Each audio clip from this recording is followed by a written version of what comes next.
le manche d'avant en arrière agit sur la gouverne de profondeur qui fait agir l'avion autour de l'axe de tangage. On va voir ça en l'air tout à l'heure. Ok.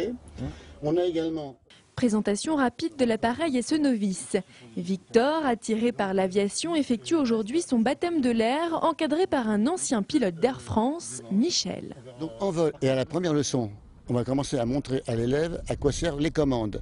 Les commandes servent à utiliser l'avion dans différentes positions par l'intermédiaire de gouvernes, et il y a des effets primaires sur ces gouvernes.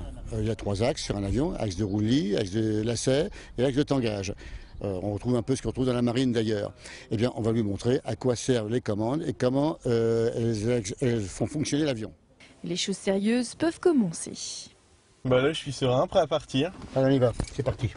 L'avion gronde et se déplace sur la piste, puis sur une bande d'herbe. Victor dispose rapidement des commandes de direction sous l'œil bienveillant de l'instructeur.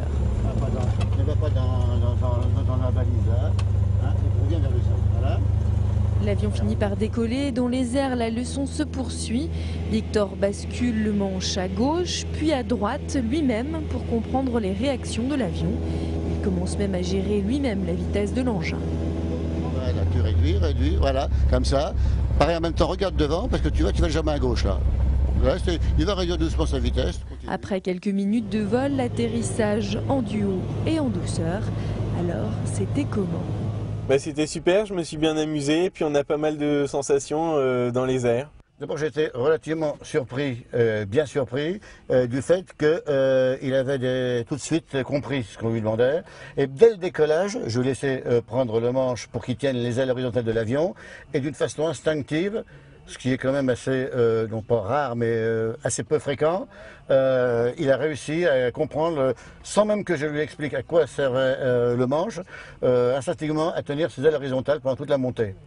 Donc je pense que bon, c'est pas le premier vol qui peut dire que ce sera un excellent pilote et un pilote confirmé très rapidement, mais les préjugés sont favorables quand même. Je l'engage à continuer. Victor, le bon élève, espère bien poursuivre dans ce domaine. Prochaine étape, le brevet d'initiation aéronautique qui comprend 40 séances de 2 heures de théorie couronnées par 1 heure de vol. Le tout pour 15 €.